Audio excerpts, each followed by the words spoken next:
마태복음 11장 1절부터 함께 봉독합니다. 예수께서 한 곳에서 기도하시고 마치심에 제자 중 하나가 여짜오되 주여 요한이 자기 제자들에게 기도를 가르친 것과 같이 우리에게도 가르쳐 주옵소서. 예수께서 이르시되 너희는 기도할 때에 이렇게 기도하라.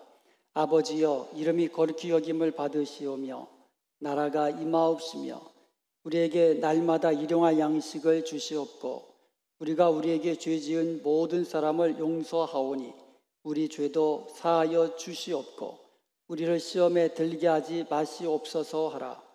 또 이르시되 너희 중에 누가 벗이 있는데 밤중에 그에게 가서 말하기를 벗이여 떡 세 덩이를 내게 구워달라. 내 벗이 여행 중에 내게 왔으나 내가 먹일 것이 없노라 하면 그가 안에서 대답하여 이르되 나를 괴롭게 하지 말라. 문이 이미 닫혔고 아이들이 나와 함께 침실에 누웠으니 일어나 내게 줄 수가 없노라 하겠느냐. 내가 너희에게 말하노니 비록 벗됨으로 인하여서는 일어나서 주지 아니할지라도 그 간청함을 인하여 일어나 그 요구대로 주리라. 내가 또 너희에게 이르노니 구하라 그러면 너희에게 주실 것이요 찾으라 그러면 찾아낼 것이요 문을 두드리라 그러면 너희에게 열릴 것이니 구하는 이마다 받을 것이요 찾는 이는 찾아낼 것이요 두드리는 이에게는 열릴 것이니라.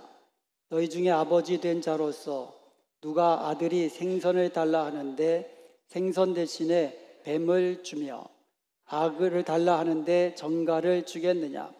너희가 악할지라도 좋은 것을 자식에게 줄 줄 알거든 하며 너희 하늘 아버지께서 구하는 자에게 성령을 주시지 않겠느냐 하시니라. 아멘. 오늘은 중보기도의 원리에 대해서 하나님께서 우리에게 주신 말씀 듣기를 원합니다. 하루는 제자들 중에 하나가 예수님께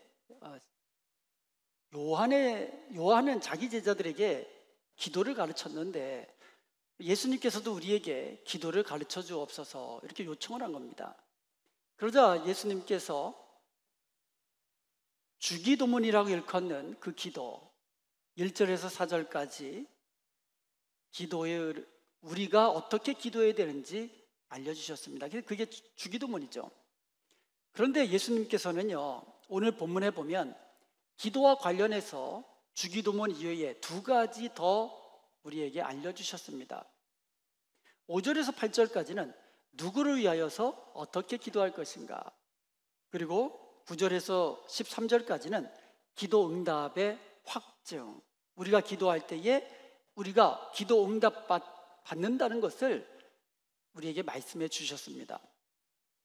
한 가지 살펴보면서 주님께서 가르쳐 주신 기도에 대한 교훈 우리가 알기를 원합니다. 5절에서 8절까지 보면 예수님께서 한 가지 비유로 우리가 어떻게 누구를 위해서 기도해야 될 것인가를 알려주셨습니다. 어느 집에 여행 중에 있던 친구가 찾아온 겁니다. 그런데 하룻밤을 재워줄 수는 있지만 먹을 것이 없었어요. 먹을 양식이 없었어요. 여행 중에 찾아온 이 친구는요 몹시 피곤했을 것입니다. 잠자리도 물론 필요했겠지만 먹을 양식도 필요했던 것입니다. 그런데 그 집주인에게는 갑자기 찾아온 그 사람을 대접할 수 있는 먹을 양식이 없었어요. 그래서 그 집주인은요 비록 한밤중임에도 불구하고 친구에게 찾아가 강청해서 떡 세 덩어리를 빌린다는 그런 내용입니다. 사람들은요 나그네와 같은 인생을 살아갑니다. 우리는 전부 다 나그네 아닙니까? 이 땅에서 영원토록 살 수 있는 사람은 아무도 없습니다. 이 세상 거쳐가는 거잖아요. 그렇기 때문에 육신적으로나 영적으로나 지치고 피곤하고 뭔가 부족한 그런 인생을 살아가는 거예요. 아니 나그네가 여행 중에 살면서 또 나그네 삶을 살면서 모든 것을 다 짊어지고 다닐 수는 없잖아요. 뭔가 부족한 거예요. 때로는 지치고 피곤하고 병들고 나이가 들면서 연약해지고 이와 같은 인생을 살아가는 겁니다. 그러면 나그네가 찾아간 집주인은 어떻습니까? 그 집이 원래 가난했는지 아니면 마침 그 밤에 먹을 것이 똑 떨어졌는지 그건 모르겠지만 하여간 갑자기 찾아온 그 여행 중에 있는 친구에게 대접할 수 있는 음식이 자기 집에 없었습니다. 그 밤에 나그네의 문제를 특별히 먹을 양식을 해결할 수 있는 방법이 없었어요. 그래서 이 주인은요, 친구에게 찾아가 나그네를 대접할 떡 3덩어리를 구워달라고 강청한 것입니다. 여기서 우리는 중보 기도의 첫 번째 원리를 알아낼 수 있습니다. 그것은 뭐냐면 다른 사람의 문제를 내 문제로 여기라는 것이에요. 다른 사람의 문제를 내 문제로 여기는 것. 우리가 중보 기도할 때, 다른 사람을 위해서 기도할 때 이것이 마치 내 문제인 양 그렇게 기도하라는 거예요. 한밤중에 친구 집에 찾아가서 문을 두드리는 것은 오늘날도 대단한 신뢰입니다. 그런데 그 당시에는요, 지금처럼 방이 여럿 있어가지고 뭐 부모 자는 방, 아이들 자는 방 따로 있는 게 아니에요. 여러분도 그 옛날에 지금처럼 이렇게 방이 많지 않고 한 방에서 다 주무시고 그랬잖아요. 그러니까는 부모들도 자고 아이들도 같이 자는 그 밤에 문을 두드리면 어떻게 됩니까? 깜깜한 밤에 불을 켜야 되잖아요. 그리고 왔다 갔다 하다 보면 아이들도 깨고 울고 그러는 일이 발생을 합니다. 그래서 불이 꺼지면, 저 집에 불이 꺼지면 그 집 문을 두드리는 것은 대단히 큰 신뢰예요. 이처럼 한밤중에 남의 집 문을 두드린다는 것이 대단한 신뢰인 줄을 알지만 그럼에도 불구하고 그 주인은 나그네를 위하여 한밤중에 어디서 구할 데가 없으니까 떡덩이를 구하기 위해서 한밤중임에도 불구하고 문을 두드린 것입니다. 여기서 우리는 중보 기도의 또 다른 원리를 발견할 수 있습니다. 그것은 바로 내 문제처럼 강청하며 구하라는 거예요. 아예 뭐 들어주시면 듣고 뭐 말면 할 수 없지, 이게 아니고 내 문제, 내 자녀의 문제, 내 사업, 내 건강, 이것처럼 간절하게 강청하면서 기도하라는 것입니다. 나는 가난하기 때문에 도와줄 것도 없습니다. 나는 가진 것이 없으므로 아무것도 할 수 없습니다. 이렇게 말하지 말라는 거예요. 나에게 없으면 옆집에 있는 친구에게 가서 강청해서라도 구해서 먹이라 이거예요. 여기서 부잣집 친구는 바로 하나님을 비유로 하고 있는 거예요. 하나님께 다른 사람의 문제를 내 문제처럼 여기고 강청하면서 구하라라고 우리에게 알려주고 계시는 것입니다. 하나님께 구하고 찾고 문을 두드리고, 이것이 바로 강청하는 기도입니다. 친구의 문제, 이웃의 문제, 이제 우리의 이웃을 위하여 기도할 때, 그분들의 문제를 가지고 기도할 때에 어떻게 기도하라고요? 내 문제로 여기고 구하고 찾고 문을 두드려 가면서 구하라 라고 말씀해 주고 있는 겁니다. 비록 벗됨을 인하여는 들어주지 않겠지만 그 강청함을 인하여 일어나 그 소용대로 주리라, 이렇게 했습니다. 여러분, 친구가 두들기면 어떻게 될까? 밤중에 두들기면 한마디 듣죠? 야, 너 미쳤냐? 지금 몇 시인데 문을 두들겨? 야, 내일 와. 친구라고 문은 열어줍니까? 밤중에? 아니잖아요. 오히려 더, 야, 내일 와, 내일 와. 그렇지만 강청함을 인해서는 일어나 그 소용대로 주리라라는 거예요.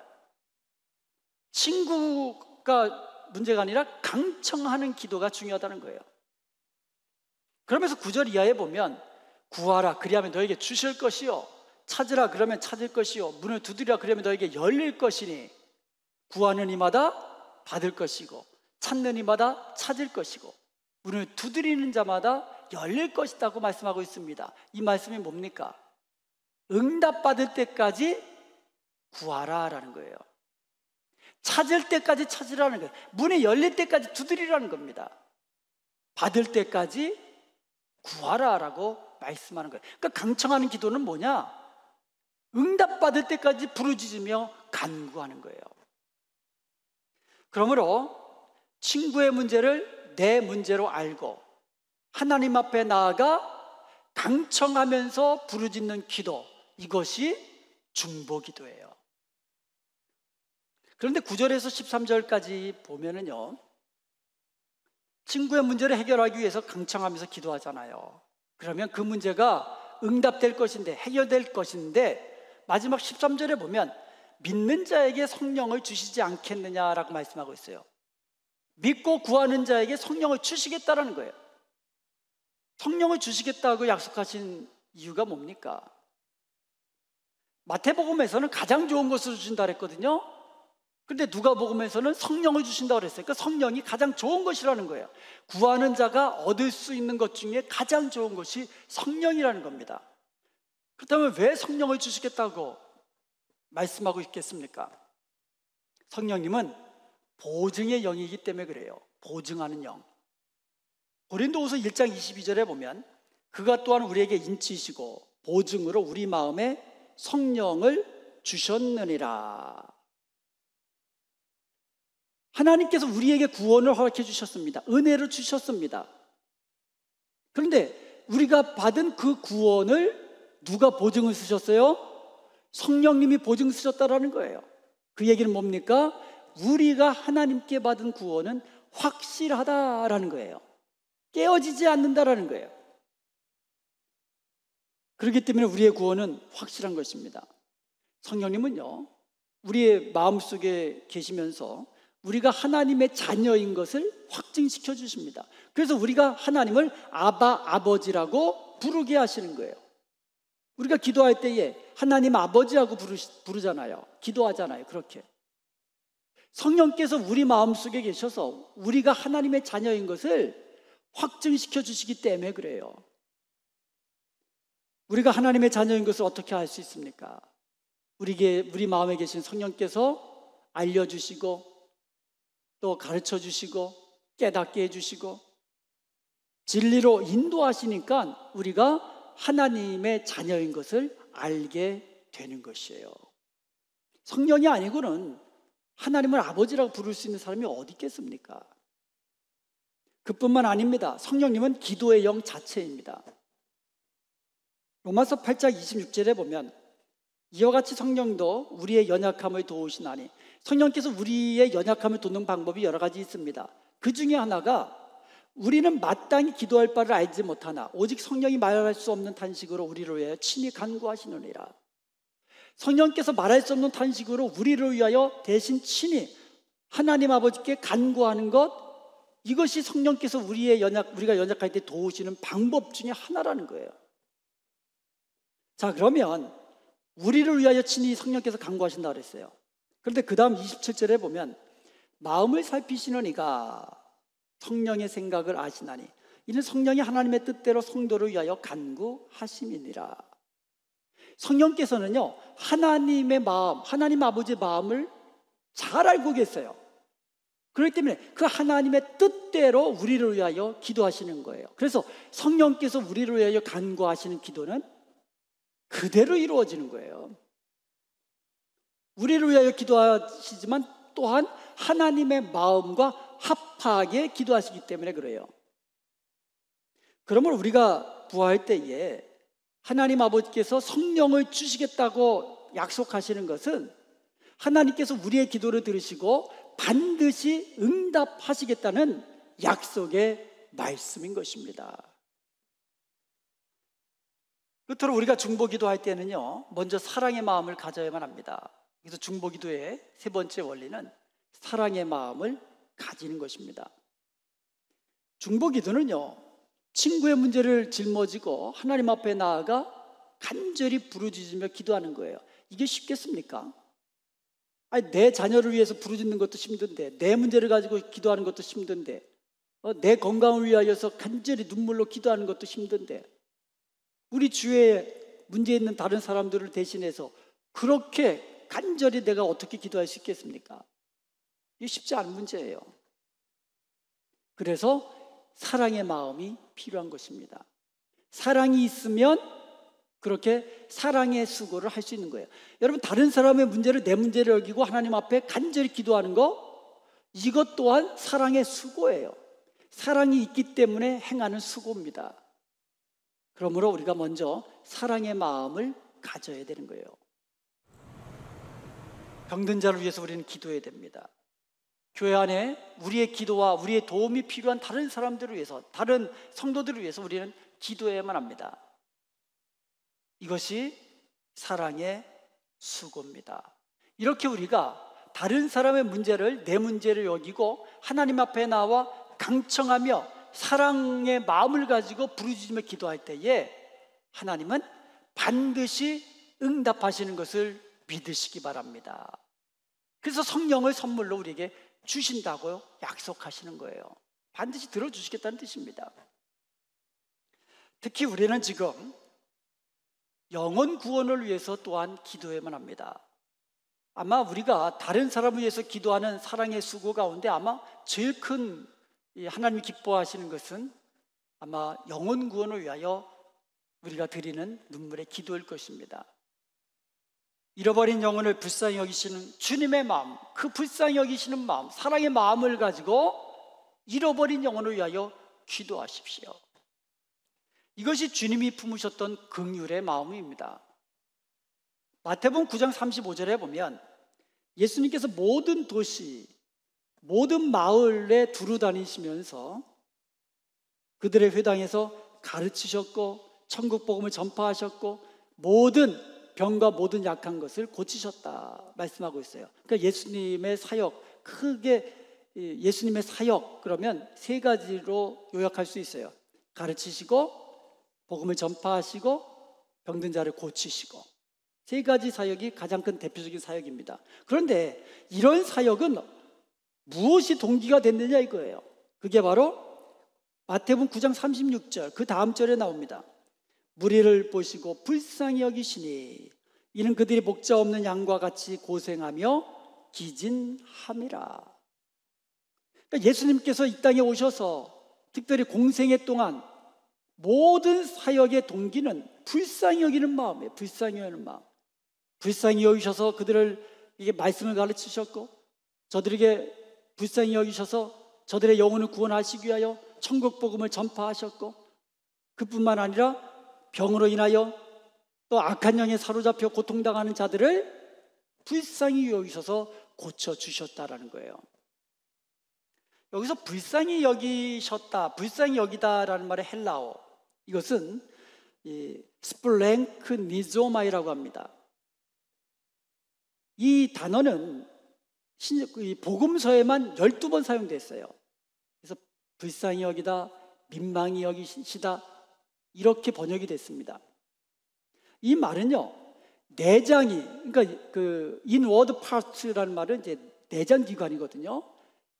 위나 장이나 뭐 하여간 우리의 내장 기관이 움직일 정도로, 그렇게 내 속에 있는 내장이 움직일 정도로, 뒤틀릴 정도로 그렇게 불쌍히 여기는 마음, 이게 긍휼력이다라는 뜻이에요. 내가 마치 여러분 한번 생각해 보세요. 내 위나 장이 한번 뒤틀린다고 생각해 보세요. 이 고통은 말할 수 없을 겁니다. 내장이 뒤틀릴 정도로 움직인다는 뜻이거든요. 그 정도로 정말 불쌍히 여기는 마음으로 그렇게 중보기도 하라라는 겁니다. 예수님은 그런 마음으로 말씀을 가르치셨고 복음을 전하셨고 병든 자를 고치셨다라는 거죠. 그래서 우리가 다른 사람을 위해서 기도할 때에 이와 같은 긍휼히 여기는 마음, 특별히 영혼 구원을 위해서 사랑의 마음으로 기도할 때에 이렇게 긍휼히 여기는 마음으로, 불쌍히 여기는 마음으로 기도하라고 말씀하고 계시는 겁니다. 이렇게 우리가 사랑의 마음, 주님이 품으셨던 긍휼히 여기는 마음으로 서로가 서로를 위하여 강청하며 기도할 기도할 수 있기를 바랍니다. 오늘 우리가 이렇게 하나님 앞에서 우리가 기도를 합니다. 분명한 것은 우리가 기도하면 하나님이 들으신다는 것이고, 하나님이 들으시고 우리에게 가장 좋은 것으로 응답하신다는 사실이에요. 이것을 믿고 기도하시길 바랍니다. 아멘. 이걸 믿고 기도하셔야 돼요. 무슨 기도를 하든지 간에 주님이 들으신다는 거예요. 내 입으로 기도하든지, 내 속으로 기도하든지, 부르짖으며 기도하든지, 하나님은 나의 기도를 들으시고 응답하신다는 사실은 변함이 없습니다. 그런데 우리가 기도할 때에 내 문제, 내 가정의 문제, 나의 비즈니스, 내 건강, 나의 자녀만 내 기도의 제목으로 국한되어 있는 것이 아니라 이제는 눈을 들어 우리 주위를 바라보라는 겁니다. 내 기도가 필요한 사람, 내 도움이 필요한 사람, 그들을 위해서 기도하라는 겁니다. 어떻게 기도하라고요? 내 문제로 여기고 기도하라고. 내 문제처럼 강청하면서 구하라고. 사랑의 마음, 주님의 긍휼하신 마음으로 기도하라고 말씀하고 있는 겁니다. 그리하여서 가장 좋은 성령님을, 그 약속된 성령님을 풍성히 받고 또 우리의 기도에 응답하시는 하나님으로 인하여 감사로 영광 돌리는 복된 저와 여러분 되시기를 주님의 이름으로 축원드립니다. 아멘. 기도하시겠습니다.